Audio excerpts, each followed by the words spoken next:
जय हिंद दोस्तों, Vande Mataram. Last year हमने ये देखा कि किस प्रकार से क्राउड फंडिंग वेबसाइट्स जो होती हैं वो सडनली अस्तित्व में आई, और अस्तित्व में भी ऐसे आई कि एक आम जन तक उनकी पहुंच बढ़ने लगी, लोग उनको पहचानने लगे। मैं क्राउड फंडिंग को इतना ज़्यादा पसंद नहीं करता हूँ, लेकिन हाँ, कई जगह पर क्राउड फंडिंग लोगों की मदद भी कर देती है सही तरीके से। लेकिन क्या होता है कि ये जो चीज़ें होती हैं क्राउड फंडिंग वाली, कई बार अगर आप इनको वेरीफाई ना करें, जो लोग क्राउड फंडिंग करा रहे होते हैं वो भरोसे के लोग ना हो, तो कई बार वो क्राउड फंडिंग गलत भी सिद्ध हो जाती है और लोग इसको सिर्फ अपने ही फायदे के लिए कई बार इस्तेमाल भी कर लेते हैं। अब ऐसे में कई सारे केसेस जो थे वो पिछले साल ही निकल कर आना शुरू हो गए थे। 3 4 दिन पहले की बात है, पिछला साल खत्म हुआ है। कई सारे केसेस थे जो कि पिछले साल ही निकल कर सामने आना शुरू हो गए थे कि किस प्रकार से क्राउड फंडिंग जो है वो गलत भी हो सकती है। अगर मैं एक छोटा सा एग्जांपल दूं तो बाबा का ढाबा आप सभी को याद होगा।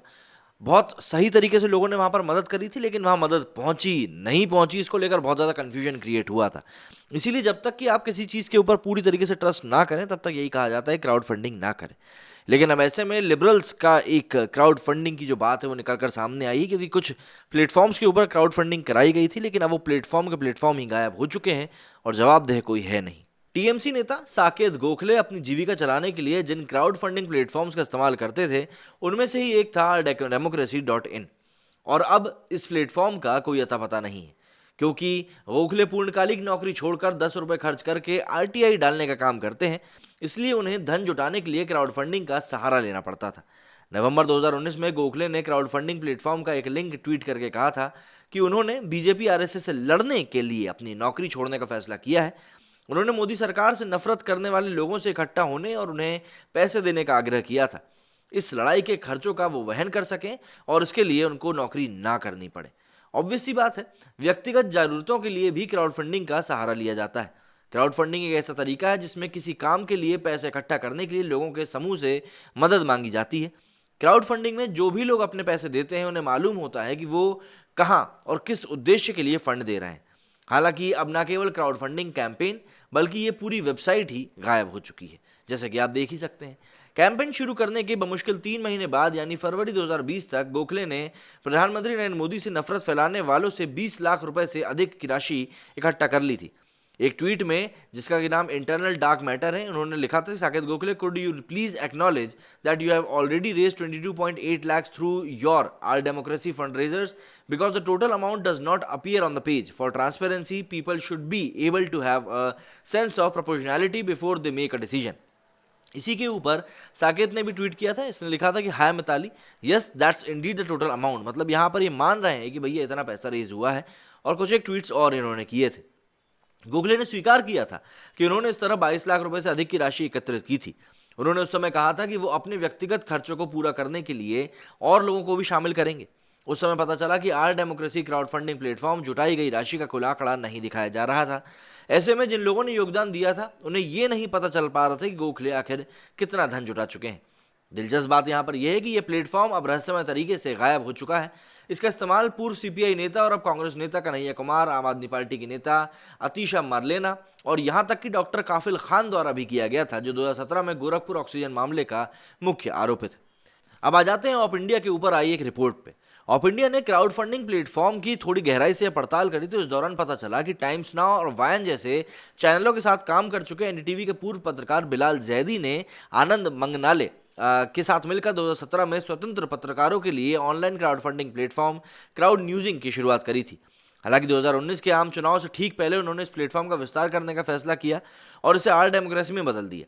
इस पर कन्हैया कुमार, अतिशी जैसे नेताओं और साकेत गोखले जैसे बेरोजगार लोगों का भी स्वागत किया गया, जिन्होंने आरटीआई भरने के लिए अपनी नौकरी छोड़ दी थी। अब साकेत टीएमसी में शामिल हुए, तब आर डेमोक्रेसी प्लेटफॉर्म के को फाउंडर ने उनकी सराहना भी करी थी। आर डेमोक्रेसी प्लेटफॉर्म का इस्तेमाल करने वालों में गुजरात के निर्दलीय विधायक जिग्नेश मेवानी, दिल्ली के उप मुख्यमंत्री मनीष सिसोदिया और जेएनयू की पूर्व छात्र और प्रदर्शनकारी शैला रशीद भी शामिल है। उन्होंने आर डेमोक्रेसी के पायलट वर्जन क्राउड न्यूजिंग का भी इस्तेमाल किया था।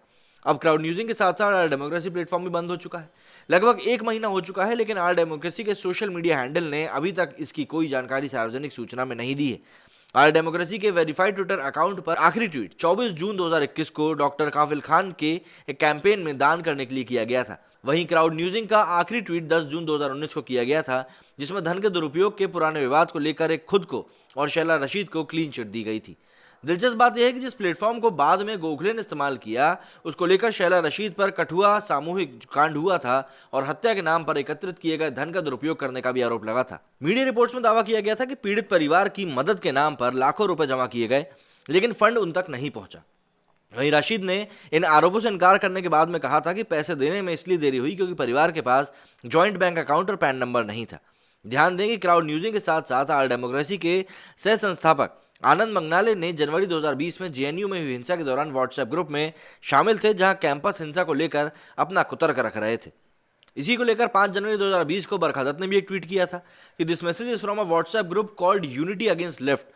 I have edited out the group because of privacy laws on showing numbers, but the operative message retained मैं गेट पर कुछ करना है against those who support JNU। ये उसी समय का ट्वीट है। ग्रुप के सदस्यों से आनंद पूछ रहे थे कि जेएनयू के समर्थन में कुछ लोग मेन गेट पर आ रहे हैं, क्या उन्हें भी वहां कुछ करना चाहिए। यह मैसेज यूनिटी अगेंस्ट लेफ्ट नामक समूह का था। बरखदत ने अपने अनजाने में ट्विटर पर जो नंबर शेयर किया वो आनंद मंगनाले का था।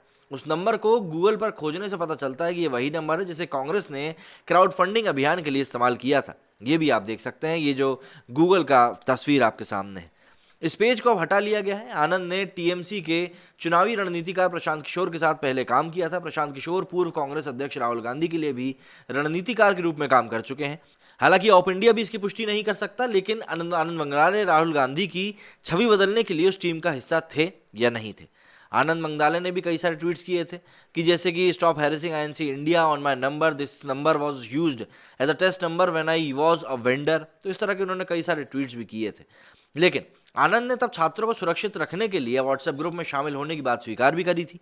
आखिर में एक पत्रकार बिताल जैदी आनंद मंगनाले से मिलते हैं और दोनों ने 2017 में क्राउड फंडिंग वेबसाइट क्राउड न्यूजिंग शुरुआत करी। 2019 में इसका विस्तार करके इसे आर डेमोक्रेसी बताया गया। क्राउड फंडिंग प्लेटफॉर्म का इस्तेमाल साकेत गोखले, जिग्नेश मेवानी, कन्हैया कुमार, शैला रशीद, मनीष सिसोदिया, आतिशी मारलेना, डॉक्टर काफिल खान द्वारा किया गया। इनमें से कम 2 लोगों पर यहां से जुटाए गए पैसों को लेकर जानकारी साझा नहीं करने का भी आरोप लगा था। अब ये दोनों प्लेटफॉर्म गूगल पर नहीं है। अब बस बात यह है कि अब इसके बारे में कोई और जानकारी मिल नहीं पा रही है और क्राउड फंडिंग को लेकर जैसा कि मैंने आपको बताया, जो सवाल लगातार खड़े हो रहे हैं वो लगातार खड़े होते ही जा रहे हैं। अब इन सवालों को लेकर कौन जवाबदेह है, कौन जवाबदेह नहीं है, इस बारे में अभी कोई जानकारी नहीं है।